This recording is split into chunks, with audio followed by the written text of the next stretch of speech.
नमस्कार, माझं नाव अमित क्षीरसागर आहे आणि माझी ही जी काही नर्मदा परिक्रमा आहे मी 2016मध्ये सुरू केलेली आणि जेव्हा ही माझी नर्मदा परिक्रमा झाली तेव्हा मला जे काही अनुभव आले ते मी ह्या व्हिडिओमार्फत सांगण्याचा एक प्रयत्न करणार आहे. माझ्याबद्दल जर इन्फॉर्मेशन द्यायची म्हणली तर माझं नाव अमित क्षीरसागर आहे. मी कम्प्युटर इंजिनियर आहे. माझं शिक्षण हे कॉन्व्हेंट स्कूलमधून झालेलं आहे. मी IBM दक्ष या कंपनीमध्ये जॉबलाही होतो. तर मला पहिल्यापासूनच थोडी अध्यात्माची ओढ होती. म्हणजे मी पहिल्यापासूनच थोडा एक स्पिरिच्युअल व्यक्ती आहे. मी घरी पूजन वगैरे पहिल्यापासून करतो आणि माझं गुरुचरित्राचं पारायणही झालेलं आहे 3 वेळा करून आणि त्याच्यामधून पण मला बरंच काही शिकायला मिळालेलं आहे. तर जेव्हा आपण हा अध्यात्माचा जेव्हा प्रवास करत असतो तेव्हा आपल्याला काही ना काहीतरी माहिती एक मिळतच असते. अशीच मला जी काय माहिती आहे ती नर्मदा परिक्रमाविषयी एका व्यक्तीकडून मिळाली. तर त्यांनी सांगितलं की नर्मदा परिक्रमा आहे ही 3500 किलोमीटरची 3500 किलोमीटरची परिक्रमा आहे आणि ज्यांनी ही नर्मदा परिक्रमा केली आहे त्यांना वेगवेगळे अनुभव आलेले आहेत. तर जेव्हा त्यांनी सांगितलं तर त्यालाही जास्त काही माहीत नव्हतं ह्या परिक्रमेबद्दल. म्हणजे ही सुरू कुठून करतात, याची वाटचाल कशी आहे त्यालाही काय माहीत नव्हतं. मग जसं त्यांनी हे सांगितलं आणि जेव्हा मी घरी आलो तर माझ्या डोक्यामध्ये सारखे विचार यायला लागले की ही नर्मदा परिक्रमा आहे ही 3500 किलोमीटरची जी परिक्रमा आहे तर ही लोकं का करतात आणि त्यांना ही परिक्रमा केल्यावर काय मिळतं असे माझ्या विचार यायला लागले. म्हणजे मी जेव्हा सकाळी पूजाही करायचो तर मग मी देवाला प्रार्थना करायचो की मला कुठून ना कुठून तरी ह्या नर्मदा परिक्रमाबद्दल एक माहिती मिळावी म्हणून. तर माझी अशीच एक दिवशी मला ऋषिकेश ओझा जे आहेत त्यांचा मला फोन नंबर मिळाला आणि त्यांची आणि माझी भेट झाली. तर जेव्हा मी त्यांना कॉल केलेला पहिल्यांदा तर तेव्हा ते कामामध्ये व्यस्त होते म्हणजे बिझी होते. आणि मग ते म्हणले ठीक आहे म्हणजे मी तुला कॉल करतो जसा मला वेळ होईल तेव्हा. आणि म्हणजे मी जेव्हा त्यांना परत कॉल केला तेव्हाही म्हणजे ते बिझीच होते, त्यांच्या कामामध्ये व्यस्त होते ते. तर म्हणजे मी जे काय होप्स आहेत नर्मदा परिक्रमाविषयीबद्दल जी काही माहिती मिळेल मी थोडे सोडलेले. पण मनामध्ये एक आशाही होती की मला परिक्रमाबद्दल कुठून ना कुठून तरी माहिती मिळेलच. मग मला काही दिवसानंतर म्हणजे ऋषिकेश ओझाजींचा मला फोन आला आणि ते म्हणले की मी थोडा व्यस्त असल्यामुळं मला काय तुला परत कॉल करणं काही जमलंच नाही. तर मग त्यांनी सांगितलं की तुला आत्ता वेळ आहे का, तू मला भेटू शकतोस का. तर मी म्हटलं मला नक्कीच आत्ता आहे म्हणजे मला वेळही होता त्यावेळेस. तर मी म्हटलं नक्कीच तुम्हाला मी आत्ता भेटू शकतो.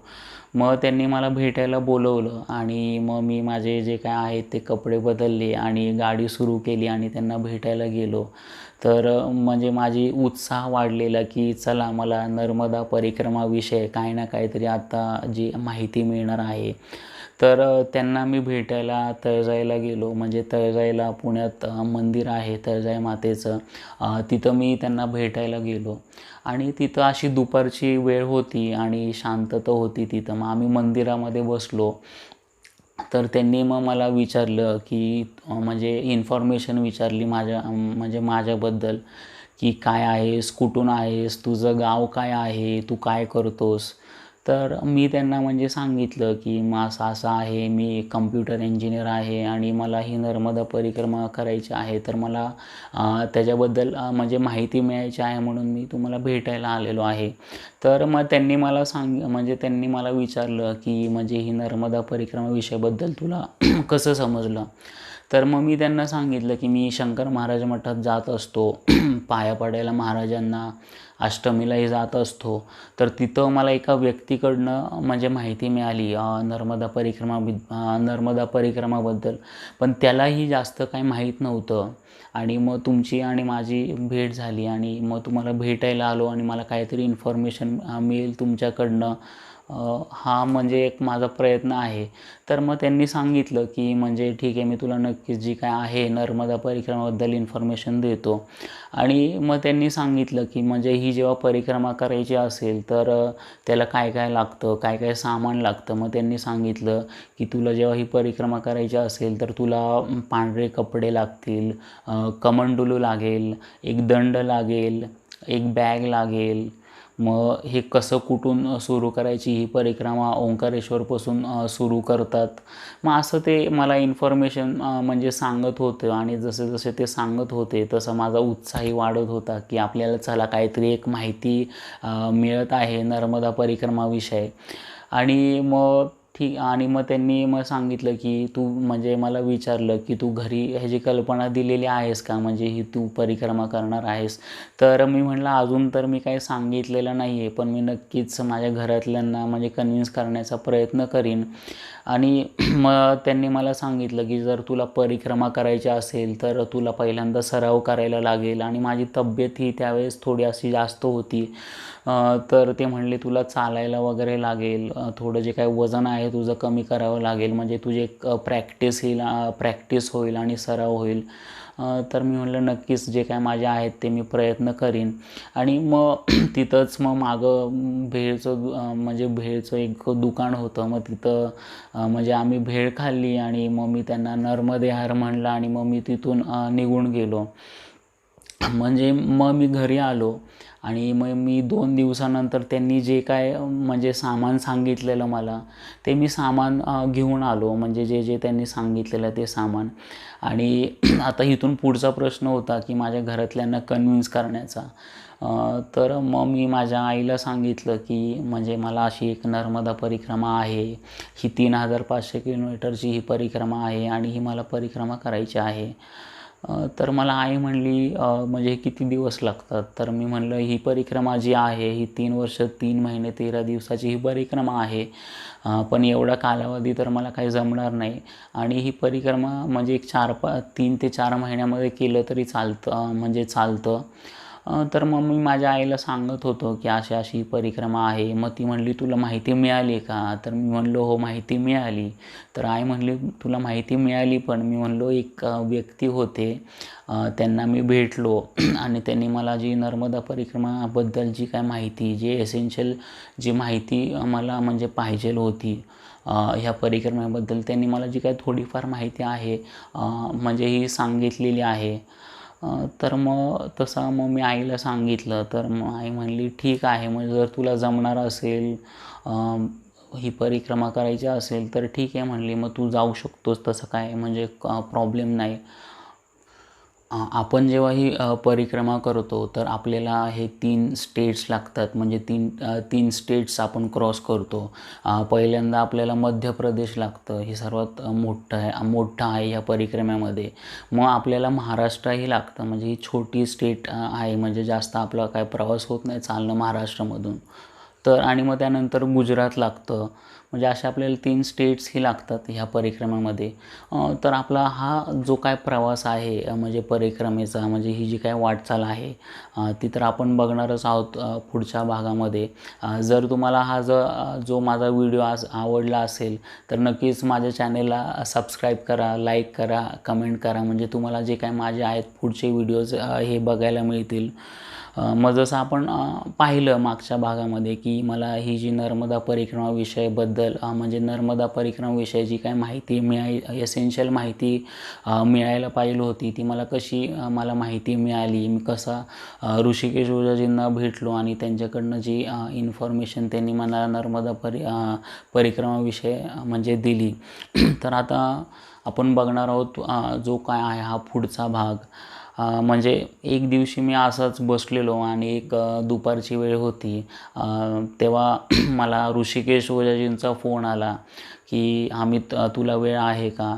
तर मी म्हणलं ठीक आहे, म्हणजे मला आहे वेळ. ते म्हणले की आपल्याला एका ठिकाणी जायचं आहे, म्हणजे येर्डेकर काकांना भेटायला जायचं आहे.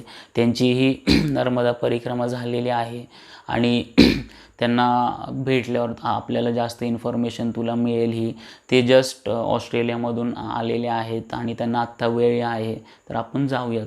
मग दुपारची वेळ होती आणि मग मी माझी गाडी काढली आणि त्यांच्याकडं गेलो आणि मग तिथून येरोडेकर काकांच्या घरी गेलो. तर प्रवास तसा मोठाच होता, साधारण 35-40 किलोमीटरचा हा प्रवास होता. आम्ही गेलो, आम्हाला जायला साधारण मला वाटतं एक तास 1.25 तास लागला येरोडेकर काकांच्या घरी जायला. जेव्हा आम्ही गेलो त्यांच्या घरी, त्यांचा एक फ्लॅट होता, त्या फ्लॅटमध्ये गेलो आणि मग काका खाली आले आणि त्या काकांना भेटलो आणि मग त्यांच्या घरी गेल्यावर हॉलमध्ये बसलेलो आम्ही. मग आमच्या जे काय आहेत अध्यात्माचं जे काय गोष्टी आहेत त्याच्या चर्चा चाललेल्या. तर मी सर्वात प्रथम म्हणजे काकांना विचारलं की ही तुमची जी नर्मदा परिक्रमा झाली आहे, त्यांना म्हणजे शुभेच्छाही दिल्या की तुम्ही ही जी नर्मदा परिक्रमा आहे केलेली आहे. तर म्हणजे काका म्हणजे सांगत होते की म्हणजे त्यांनी जेव्हा ही परिक्रमा केली तेव्हा ते उन्हाळ्यामध्ये गेलेले आणि म्हणजे काकांचं मला जेव्हा सांगत होते तेव्हा कौतुक ही वाटत होतं की त्यांनी ह्या वयामध्ये ही परिक्रमा करणं सोपं नाही आहे आणि ते सुद्धा उन्हाळ्यामध्ये जाऊन ही परिक्रमा केली. म्हणजे मला खूप कौतुक वाटत होतं जेव्हा ते सांगत होते. मग त्यांनी म्हणजे ते येरोडेकर काका हे गजानन महाराजांचे असे मोठे भक्त आहेत. तर त्यांनी म्हणजे गजानन महाराजांचं पोथी वाचलेली आहे बऱ्याच वेळा. तर मग त्यांनी पोथी जी आहे गजानन महाराजांची ती पूर्ण त्यांच्या रजिस्टरमध्ये उतरवलेली आहे तशी. मग त्यांनी मला ही पोथी जी आहे त्यांनी जी दाखवली, ज्यांनी उतरवलेलं ते लिहिलेलं, मला अजूनही त्यांचं जे अक्षर आहे ते मला अजून आठवतं आहे. फार सुंदर असं त्यांचं अक्षर होतं. तर म्हणजे मी ही म्हणजे एक गुरुचरित्राचं पारायण केलं, पण मी असं कधी कोणाला पाहिलं नव्हतं म्हणजे पोथी जी आहे पूर्णच्या पूर्ण उतरवलेली.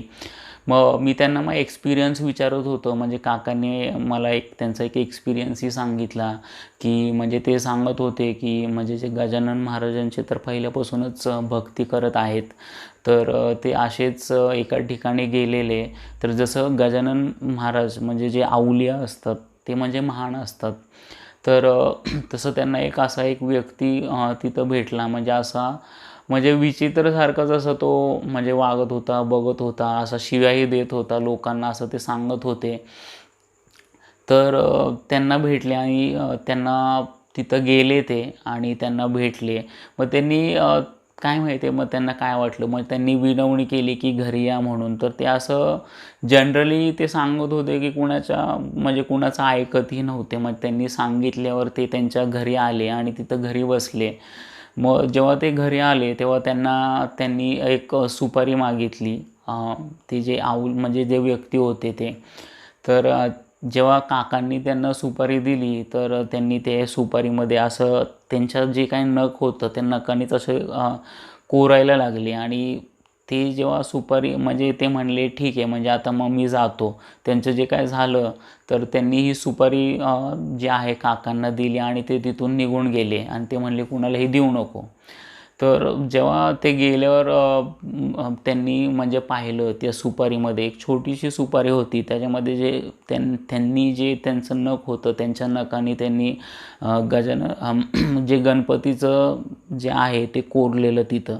तर मग त्यांनी म्हणजे ती सुपारीही दाखवली त्यावेळेस आणि तो फोटो पण होता त्यांच्याकडं, त्यांनी दाखवला. म्हणजे ते गजानन महाराजांसारखेच थोडे असे दिसत पण होते आणि मग ते गेले तिथून.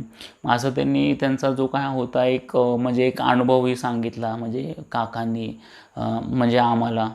म्हणजे मी जेव्हा त्यांच्यावर गप्पा मारत होतो म्हणजे छानही वाटत होतं आणि तेव्हा श्रावण महिना होता, मला अजूनही आठवते. आणि श्रावण महिन्यामध्ये गेलेलो आणि तेव्हा माझे उपवासही चालू होते. तेव्हा त्यांनी मला आग्रह केला की काहीतरी खा म्हणजे फराळाचं खा. पण मी म्हटलं नाही काका, माझे उपवास चालू आहेत म्हणून मी काय खाणार नाही. मग त्यांनी मला नर्मदा परिक्रमाविषयी जी काही इन्फॉर्मेशन जी मला मिळायची म्हणजे जी काय पाहिजे होती ती त्यांच्याकडनं मला इन्फॉर्मेशन आहे परिक्रमाविषयी आणि मिळाली. आणि जशी ते सांगत होते तशी माझी एक्साइटमेंट ही नर्मदा परिक्रमाविषयी वाढत होती. मग त्यांनी सांगितलं आणि मग त्यांनी मला शुभेच्छाही दिल्या म्हणजे नर्मदा परिक्रमाविषयी. आणि मग आम्ही तिथून निघालो. मग ह्यावेळेस जे माझं कनेक्शन जे होतं ऋषिकेश ऊर्जाजींबरोबर, एक चांगलं कनेक्शनही झालेलं, एक बॉन्डिंगही झालेलं. आणि मला असं वाटत होतं की जसं काही नर्मदा परिक्रमाने म्हणजे नर्मदा मातेनेच आम्हाला, म्हणजे मला त्यांना भेटवलं आहे. म्हणजे हे व्यक्ती मी ज्यांना ओळखतही नाही, म्हणजे हे मला माहीत पण नाही, पण तरी पण हे म्हणजे एवढं मी करतात त्यांनी मला म्हणजे माहिती त्यांच्या थ्रू मला म्हणजे माहिती मिळाली नर्मदा परिक्रमाविषयी, म्हणजे त्यांच्याकडनं मिळाली. जी एसेन्शियल जी माहिती मला पाहिजे होती आत्ता मला ती मिळालेली पण होती. म्हणजे ऋषिकेश ओझा आहेत त्यांच्याकडनं, येरवडेकर काकांकडनं ती मला माहिती मिळाली. आणि मग मी तो प्रवास होता करून मी मग घरी आलो. म्हणजे आपण जेव्हा अध्यात्माचा प्रवास करत असतो तेव्हा आपल्याला वेगवेगळे लोक ह्या अध्यात्माच्या क्षेत्रामध्ये भेटत असतात. कसं ना, मग मी जी आहे माझी नर्मदा परिक्रमा करण्याचं मी 18 नोव्हेंबरला ठरवलं की जायचं म्हणून. पण जेव्हा आपण काही चांगल्या गोष्टी करत असतो तर काही ना काहीतरी विघ्नही येतच असतात. तर असंच मी एक दिवशी म्हणजे शंकर महाराज मठामध्ये होतो आणि मला अजूनही आठवते की अष्टमी होती आणि मी जेवण वाढत होतो. तर तिथं एकदम अशी एक न्यूज आली की नोटबंदी झालेली आहे. आणि म्हणजे गव्हर्मेंटनी, म्हणजे नरेंद्र मोदींनी म्हणजे अनाऊन्समेंट केलेलं आहे की 500, 1000 रुपयाचे जे काही नोट आहेत ते बंद झालेले आहेत. तर सगळे एकदम शॉक झालेले तिथं आणि मीही शॉक झालेलो. म्हणजे कुणाला विश्वासही नव्हता बसत की अशी संध्याकाळच्या वेळेस आणि अचानक अनाऊन्समेंट होणं. तर जसं ही न्यूज समजली तशी लगेच स्प्रेड झाली न्यूज. आणि मग मी म्हणजे एक विचारामध्ये पडलो की म्हणजे मला ही नर्मदा परिक्रमा करायची होती आणि मी 3 ते 4 दिवसानंतर निघणारी होतो. आणि मला म्हणजे एक ट्रेनचं तिकीटही काढायचं होतं. पण आता काय म्हणजे एक प्रॉब्लेमच झालेला की आता हा प्रवास करायचा होता. आणि त्यावेळेस नेमके माझे वडील आहेत तेही घरी नव्हते, ते ट्रिपला बाहेर गेलेले साऊथ इंडियाला. तर मग मी मठातून घरी आलो आणि मी जेव्हा न्यूज पाहिली तेव्हा ती खरंच न्यूज होती की म्हणजे नोटबंदी झालेली आहे, मोदी गव्हर्मेंटने नोटबंदी केलेली आहे. तर आता एवढे फक्त 100 रुपयाचीच नोटा घेत होत्या आणि 500, 1000चे तर बंदच होते. तर कोण घेतच नव्हतं आणि सुट्टेही कोण पैसे देत नव्हतं. मग असा प्रॉब्लेम झालेला. आणि त्यावेळेस आमच्याकडे काही सुट्टे पैसेही नव्हते. तर आता कसं काय करायचं. आणि नेमके अचानक त्यांनी मग 2 दिवस बँकही बंद ठेवलेल्या. तर आता मी विचारामध्ये पडलो की आता नक्कीच काहीतरी एक हा जो परिक्रमा करायचा म्हणजे परिक्रमा करायची आहे तर आपल्याला आता काही ना काहीतरी एक विलंब होणार आहे हे परिक्रमेचा. आणि मी होप्सही म्हणजे आता सोडलेले थोडे परिक्रमा करण्याचे. मग दुसऱ्या दिवशी मग मला ऋषिकेश ओझाजींचा फोन आला. तर ते म्हणले, "अमित, तुझी म्हणजे नर्मदा परिक्रमेची तयारी ही झाली का?" तर मी म्हटलं, "तुम्ही जे बोलताय ते एकदम खरं आहे, पण ही नोटबंदी झाल्यामुळे म्हणजे प्रॉब्लेम झालेले आहेत आणि पैसे जे काय आहेत ते सुट्टे नाही आहेत आणि मला जे काय पैसे जो प्रवास करायचा आहे, तिकीट काढायचं आहे आणि जे काही लागणार आहेत ते माझ्याकडे आत्ता नाही आहेत. त्यामुळं मला असं वाटतं की नंतरच परिक्रमा करावी." तर ते म्हणले, "तुला किती पैसे पाहिजेत हे मला सांग, माझ्याकडे मी तुला देतो." तर म्हणजे मग मी थोडा भावूक झालो. म्हणजे तेव्हा जे म्हणले असं की म्हणजे किती, म्हणजे अजून काय पाहिजे. म्हणजे नर्मदा परिक्रमा मी ज्यांना ओळखतही नाही पण त्यांनी मला म्हणजे फोन केला आणि त्यांच्याकडनं म्हणजे मला ते म्हणले की मी तुला पैसे देतो. म्हणजे किती काळजी त्या म्हणजे एक संकेत जे मिळालेले परिक्रमाचे आणि ही माझी परिक्रमा होणार होती. तर तसं जे नर्मदा माता आहे हे घडवत पण होतं. म्हणजे हे घडत पण होत्या काय गोष्टी. म्हणजे ते भेटणं, मला इन्फॉर्मेशन मिळणं, मग त्यांचा फोन येणं आणि मग मी गेलो, त्यांना भेटलो. मग त्यांनी मला जे पैसे सुट्टे होते ते त्यांनी मला दिले पण. आणि मग त्यांनी मला एक टॉर्च पण दिला. ते म्हणले, "तुला जेव्हा नर्मदा परिक्रमा करशील तेव्हा तुला खूप महत्त्वाचं आहे, म्हणजे उपयोगी पडेल." आणि त्यांनी मला टॉर्च दिला, म्हणजे तो उपयोगी पडला. म्हणजे मी काय घेतला नव्हता तर त्यांनी त्यांच्याकडनं एक भेट दिली. आणि मग जशी आहे ही नर्मदा परिक्रमाची पुढची वाटचाल आहे ती म्हणजे मग मी सुरू केली माझा प्रवास हा ओंकारेश्वरचा तिथून. भारतीय संस्कृतीमध्ये नद्यांना महत्त्व आहे. हिंदू धर्मामध्ये अनेक नद्या आहेत. त्यांचं पूजनही केलं जातं आणि देवास्वरूपामध्ये आपण त्यांना पूजतोही. जशी यमुना आहे, गोदावरी आहे, सरस्वती आहे आणि तशीच एक नदी जी आहे ही नर्मदा नदी आहे. ही पुण्यप्रदान करणारी नदी असल्यामुळं ही जी नर्मदा परिक्रमा केली जाते. जर आपण इतर नद्यांबरोबर जर कंपॅरिझन केलं तर ही जी नर्मदा परिक्रमा आहे ही सर्वात मोठी परिक्रमा आहे. जेव्हा आपण नर्मदा किनारी चालतो त्यालाच नर्मदा परिक्रमा असं म्हणतात. आणि सर्वात पहिल्यांदा असं म्हणतात की ही जी परिक्रमा आहे ही मार्कंड ऋषींनी ही सर्वात पहिल्यांदा परिक्रमा केली होती आणि त्यांना ही परिक्रमा करताना साधारण 27 वर्ष लागले होते. त्यांची ही परिक्रमा म्हणजे ही खडतर परिक्रमा होती आणि म्हणजे एक प्रकारचा हा तपच होता. म्हणून नर्मदा परिक्रमेला म्हणजे अधिक महत्त्व आहे. तर आणि त्यांनी जेव्हा ही परिक्रमा केलेली तर त्यांनी कोणतेही नदी, ओढे ओलांडले नव्हते, क्रॉस केले नव्हते. तर म्हणजे जेव्हा आपण ही परिक्रमा करतो म्हणजे ही परिक्रमा म्हणजे एक मानसिक, शारीरिक व आध्यात्मिक तप आहे. शारीरिक म्हणजे जेव्हा आपण ही परिक्रमा करत असतो तेव्हा आपल्याला बरेचसे कष्ट सहन करावे लागतात ही परिक्रमा करताना. म्हणजे आपण जेव्हा ही परिक्रमा करत असतो तेव्हा आपल्याबरोबर बॅग असती, घेऊन चाललेलो असता. म्हणजे वेदनाही आहेत या परिक्रमेमध्ये. मानसिक म्हणजे आपल्याला डोकं शांत ठेवायला लागतं जेव्हा आपण ही परिक्रमा करत असतो त्यावेळेस. आणि आध्यात्मिक हा एक आध्यात्मिक प्रवास आहे. म्हणजे आपल्याला ही परिक्रमामध्ये अनेक साधू, संत, महंत ह्या परिक्रमामध्ये भेटत असतात. मग आपल्याला आध्यात्मिक माहितीही ह्या परिक्रमामध्ये बरीचशी मिळत असते त्यांच्याकडून. म्हणजे असे अनेक साधू आहेत ते तिथं तपही करत आहेत. म्हणजे सर्व सोडून तिथं म्हणजे बसलेले आहेत. म्हणजे हा नर्मदा परिक्रमेचा प्रवास हा एक आनंददायी प्रवास आहे. म्हणजे आपण आपले सगळे जे काही दुःख जे काही आहे हे आपण सगळं विसरतो जेव्हा आपण विसरून जातो जेव्हा आपण ही परिक्रमा करत असतो. आणि असंही म्हणतात की आपण जेव्हा ही परिक्रमा करतो तेव्हा अनेक साधू संत आहेत तिथं कमंडलू लागून बसले आहेत आणि तप करत आहेत अदृश्य रूपामध्ये.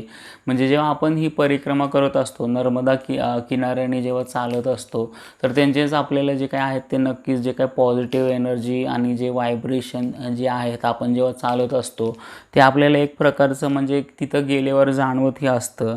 म्हणजे जेव्हा आपण ही परिक्रमा करतो तेव्हा आपल्याला निसर्गाचा पण एक जो आहे तो आपल्याला एक प्रकारचा आनंदही मिळत असतो. म्हणजे निसर्ग आहे ते तर आपल्याला छान वाटतं. म्हणजे एक छान वारं सुटलेला असतो तिथूनच आपण प्रवास करत असतो. म्हणजे खूप छान वाटत असतो हा जेव्हा नर्मदा परिक्रमाचा प्रवास करत असतो. जो निसर्ग असतो तर एक खूप छान म्हणजे आपल्याला म्हणजे एक दृश्य बघायला मिळतात. निसर्गाचे झाडे आहेत, पक्षी आहेत, सगळं आहेत ह्या परिक्रमेमध्ये आपण जेव्हा परिक्रमा करत असतो त्यावेळेस.